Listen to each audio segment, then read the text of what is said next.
This is the Fifth Estate Winning Headlines, your media police post coming to you from Nairobi, Kenya, from the Fort Hall School of Government. In this segment, we summarize some of the headlines that you may have missed this morning, but we also take a look at some of the political pieces that we call cartoons in this country. Today is the 2nd of March 2021, and I am 2M. I'm JM. And I'm Miss K, your host. Again, in case you missed today's headlines, here they are. Daily Nation, inside a vaccine rollout plan. The Standard, people to watch as vaccine lands. And finally, The Star, why beating your spouse could land you in big trouble. I think before we take a look at today's headlines, we'd like to give you a small commentary. Yes. Once again, let me begin. I will discuss William Ruto's comedy of errors. His approach of pursuing the presidency using the Kifua method is completely misguided. Let me explain by way of a story inspired by Dave Trott. During the 17th century, a German scientist claimed that it was the movement of trees that created wind. His proof? When the trees moved their branches, there was always wind. When the trees were still, there was no wind. Wind was the movement of air, so something must be moving it. Absolutely. Perfect logic. Yes. It makes sense. Yes. But being logical doesn't mean it's true. Yeah. Because we know it's exactly the other way around. Yes. Yeah. The German scientist joined up the right dots, Yes. but in the wrong order. Yes. Wind moves trees, Yes. not vice versa. You're correct. But for him, this flawed logic was seductive. Yes. And similarly, William Ruto's logic around how to become president appears just as flawed. Yes. And apparently, it appears seductive to him. Yes. So according to the Ruto cookbook, if he curates a brand of approachability and likability, he will be deemed reputable. Yes. If he claims trust, Kikuyus will trust him. This is what he's thinking. Right. If he claims reliability, Kikuyus will believe he is reliable. But what Ruto does not understand is that you don't just get a reputation just by claiming something. Yes. First, you must be something, then you get a reputation, and then you can claim it. Yes. And a good example here is Volkswagen. Oh, yes. So Volkswagen didn't get a reputation for being reliable by running a brand campaign claiming that it was reliable. Yes. When they started in the year 1937, they ran advertisements saying, for instance, unlike every other car, we are small, inexpensive, and sensible. Yes. They sold the product, not the brand. Yes. And then, over the years, people came to associate VW with durability and dependability. Yes. And so, therefore, 50 years on, VW could now run the campaign saying, if only everything in life was as reliable as a Volkswagen. Yes. So, here is a political marketing 101 lesson for William Ruto. Yes. First, you create the product. Yes. The product then creates the experience. Yes. The experience creates the reputation. Yes. And finally, the reputation creates the brand. Yes. Don't begin with brand, begin with product. Yes. We challenge you, William Ruto, Yes. to show Yeah. Kikuyus rather, your true colors. Yes. Show us what William Ruto is made of. We dare you. I like this. And it's not a pretty sight. Once he opens the bonnet, by the way, Yeah. rotten to the core. I believe it. He should start with the right order of dots. Absolutely. Today I will be brief. And in keeping with yesterday's memo to Parliament, I'd like again to appeal to members of Parliament to make a bold decision. The message is the same. Kenya should adopt a parliamentary system. In fact, we would like to say that Parliament is the only institution that will stop country from fighting in 2022. Here's how. If you go to an election, as is with Ruto and Raila butting heads, this country will go to the dogs. Ruto has stirred up a class war. Raila still has 44% of the country. Question is, if people have already died in Murang'a because of a Ruto rally, if people's cars are being burnt by people chanting Hustler Nation, if people are saying Raila has to be president because he is not Kikuyu or Kalenjin, how will Kenya look in 2022? How careless would we be if we let all the investments we have made since 2013 go up in smoke? From SGR to expressways, to hospitals, to power generation investments, to airports, to skyscrapers. Why would we watch country imploding and yet we can save it? If we lost 1 trillion shillings in a matter of days in 2017, if the stock exchange lost over 100 billion shillings just a matter of hours, shareholder wealth lost just because of an election, why would we watch ourselves headed for the same way or the same way and do nothing about it now? Wouldn't that be insanity? Parliament, what country is asking of you is a working electoral system, a system that markets can predict, a system that is not volatile, a system that insulates the smallest unit of existence from external shocks. That's right. Bottom line is Kenya in 20 years' time is said to be Africa's largest economy. And those are not our words. Ask Richard Quest in London. Whether true or not, Kenya is not in a place to slacken. If we are to achieve economic prosperity, contested presidential elections should be a thing of the past. Parliament, we must have no presidential election in 2022. Couldn't agree with you more. But I'd like to take us back to the headlines just for a moment, because today both the Daily Nation and the Standard speak to the fact that the COVID-19 vaccine is finally here. Kenya is set to receive its first batch of COVID-19 vaccines early tomorrow. In fact, they say that 1.02 million AstraZeneca vaccine doses will arrive from the Serum Institute of India as part of the 24 million doses ordered to vaccinate 20% of our population. And so with this development, Kenya has now joined more than 10 other countries that have so far received consignments of COVID-19 vaccines. These countries include South Africa, Egypt, Morocco, Ghana, Ivory Coast, and Ethiopia. In fact, the vaccine, for those who don't know, is recommended in 2 doses of 0.5 milliliters, given intramuscularly. So they put it into your muscles. Guess where? And the WHO recommends an interval of 8 to 12 weeks between the doses.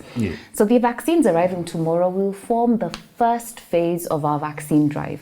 The second phase is expected to run from July 2021 to June next year, and it will target close to 10 million Kenyans, those who are vulnerable, so above the age of 50 years, and those above 18 years but with underlying health conditions. The third phase of vaccination is expected to run from as early as next year and will target 5 million Kenyans.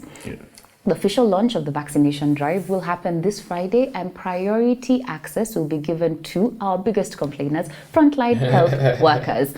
Well, I think that it's a good thing. Last week we did a book. It was titled Pandemic Century by Mark Honingsbaum. Go read it. And in his final chapter on COVID-19, he said that for him, a vaccine is a necessity because knowledge on immunization from infection is not clear. So I guess we're on the path to full economic recovery and a mask-free life. Can't wait. Absolutely. So we have a 3-part criteria that we use to break down the headlines for you. We ask ourselves 3 questions. Is the headline topical or speculative, repetitive or groundbreaking, and thoughtful or just plain lazy? No offense to the star and wife battery, which is a serious thing, but I will toss it. Excellent. No offense to the Standard, but I will also toss it. I think the Daily Nation, for being positive, and gives us our winning headline. Absolutely. On to the political pieces that we call cartoons in this country. And just like the headlines, we have a 3-part criteria that we use to judge the cartoons for you. We ask ourselves, is it humorous or dry, satirical or pessimistic, and effective, or just plain lazy? Daily Nation. You have Ndula there, caricature of President Uhuru Kenyatta whistling, and he's just opened the door. And next to him is David Murathe, Secretary General of Jubilee, in shorts. And he is going to serve an eviction notice to William Ruto. Seems like David Murathe has been watching Fifth Estate. I missed William Ruto's head in the corner over there. Yes, just peeping. Yes. Absolutely. That should be a contender. And the point there is you can see where the footmarks are heading. Of course, they're his, but they're trying to say who they are from, really. But great cartoon. Great cartoon. I think we put it in the parking bay. Let's see what's in the Standard and the Star. Excellent. Gado, the Standard. You have American civil society lining up to get a stimulus check. First in line looks like capitalists, second is refugees, the third employed, unemployed. Democracy is fourth there, unemployed people, social justice, human rights, and the list goes on. And I think Americans are getting a check of about $1,400 to stimulate their economy. And that's what Gado is trying to tell us here. Just toss this one. I think it's a rubbish cartoon. So Toss it immediately. Toss it, please. Finally, in the Star. excellent. The Star is a drawing of a plane that has landed in Africa, and the drawing is COVAX. What did you call it, Mrs. K? AstraZeneca. And yes, it's a ray of hope for Africans, poor Africans. They couldn't develop a vaccine for themselves, so someone else had to do it for them. And the caption there is a long-awaited landing. Africa finally has a vaccine. What happened to us sometimes? I mean, come on, Kemri, you don't have to wait for Indians and Chinese and Israelis to do a vaccine. You can do it yourselves. Then why are they there in the first place? I say we toss that particular cartoon. Yeah, and the Daily Nation gives us our winning cartoon. Absolutely. And now our final thought, it is inspired by a book entitled The Penguin and the Leviathan, How Cooperation Triumphs Over Self-Interest by Yoshai Benkler. The theme this week is trust in a modern society, and as he has said, our book today is The Penguin and the Leviathan by Yoshai Benkler. Yoshai is an Israeli-American author. He's also a professor at Harvard Law School and a co-director in the Berkman Klein Center for Internet and Society. The Leviathan in his title, I'll talk about his title because I think it's interesting, borrows from the book, the 1651 book, The Leviathan by Thomas Hobbes. Absolutely. Where, and this is the quote that he relies on, the philosopher said, people are so selfish that they need a strong government to prevent them from destroying themselves. While the penguin in the title refers to the logo used by Linux, an open software company that has grown precisely as a result of developers working together or cooperatively. So the inspiration between the Thomas Hobbes quote is the assumption that human beings are universally selfish, and the only way to deal with people is for government to step in and control us, so that we do not, in our short-sighted pursuit of self-interest, destroy one another. And I think this is a purely Fifth Estate thought. But he says that in the last decade, through although the roots of the current trend to date back to the 1980s, a series of changes has triggered a fundamental shift away from this theory of universal selfishness. And they say that the success of collaborative efforts such as Wikipedia, I hope you know this is why you don't quote it, everybody puts into it, and Linux and community policing in places like Chicago, there's a significant trend or significant evidence that points to a predisposition for cooperation by human beings. In fact, he says that there are hundreds of studies that have been conducted in numerous disciplines across dozens of societies, and that a basic pattern has emerged. And in any given experiment, a large minority of people, he says, about 30%, behave as though they are really selfish. And they're really as selfish as the mainstream analogy assumes. But half the people, that's 50%, systematically, significantly, and predictively behave cooperatively.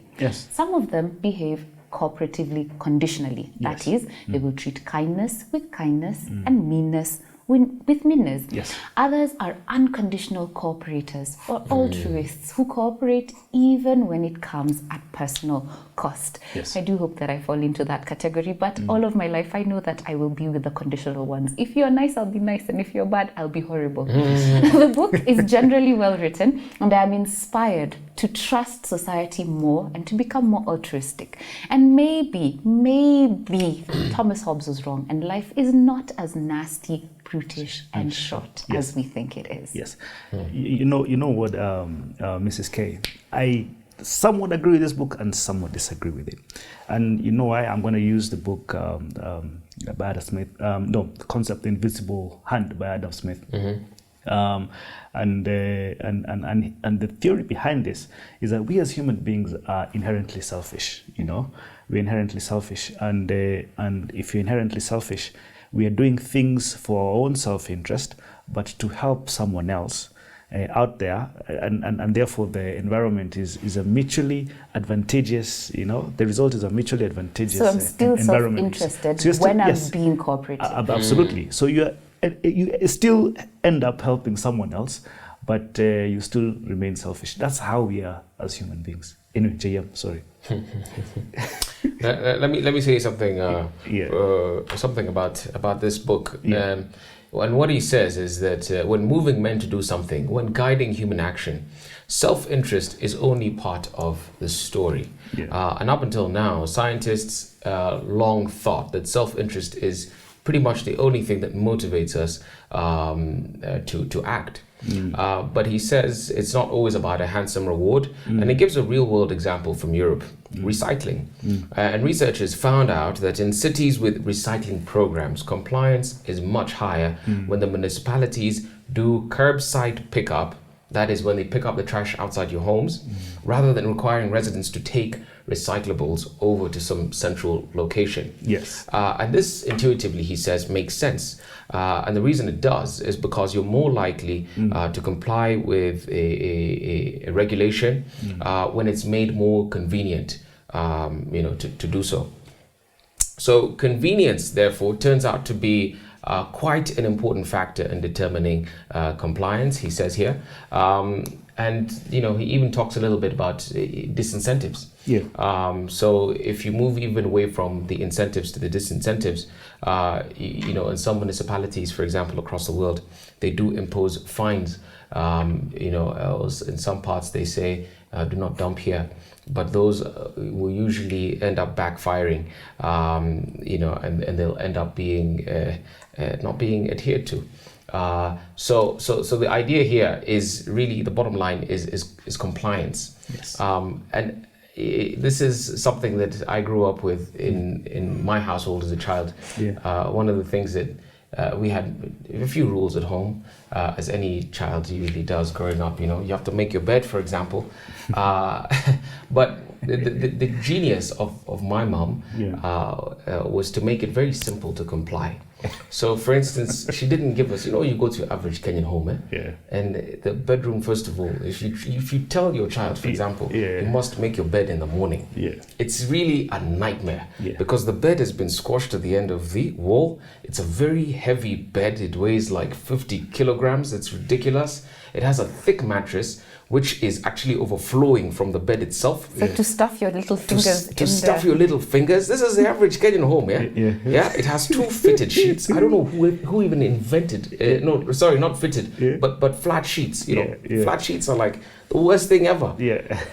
So now you put like 2 flat sheets, then there's a blanket you're supposed to put there, and then now you put the duvet cover, and you tell your child you're supposed to make your bed in the morning. Day. They're never going to comply. So what, in our case, what we got a fitted sheet, which is much simpler, and then just 1 duvet cover, and then you put the bed in the center of the room. Within 30 seconds, you've made your bed. You have complied with the law. And I think this is really the lesson for all regulators, for all governments. If you want people to comply with so laws, ridiculously stupid. make it so simple to comply. Make it so convenient. And if it is, your compliance rates are going to go shooting all the way up. So that's the one thing, the big thing I took away from this book, and it's something that I think we can even apply in our personal lives. I love it. Now, there's a company called Chongqing in China. Now, this company produces more than 40% of the motorcycles made in China. No small feat, given that China produces more than half the world's motorcycles. Anyway, Chongqing was born in 1990 when a young entrepreneur named Zhou Zhongsheng began to sell engines he had assembled from spare parts in his repair shop. At the time, the government-owned motorcycle industry was selling parts so cheaply that all the parts for an engine could be individually bought for several hundred yuan, less than an assembled motorcycle. So he began assembling motorcycles. Zhongsheng saw the opportunity to make a tidy profit, and money he made. By the time his practice was discovered by the Chinese government, he had already set up a backup system in place. He had created a network of 300 small shops which would sell him what he needed. These suppliers in turn engaged in a form of cooperative competition. They met face-to-face in tea houses, and probably also on the internet, to discuss improvements and cost reductions, and built an informal and completely functional business that allowed them to innovate in small ways and also make better engines at lower cost than what the government industry could make. And here's how it worked. One of his suppliers would approach him and say, I can lower my cost by X% if you could move that piece 2 centimeters to the left to which the response might be, I can move it to 2 centimeters to the left, so and so over there can make his pipe more flexible by a factor of n, and so forth. It was a collaborative effort in totality, and that's the power of collaboration. So in the end, you do think that we can collaborate, if at all, the thing that we're meant to collaborate on is made so easy that we will definitely have to do it. Well, absolutely. But that was China then. You're making small little parts. The government is trying to incentivize, the making of these motorcycles or motorcycle parts.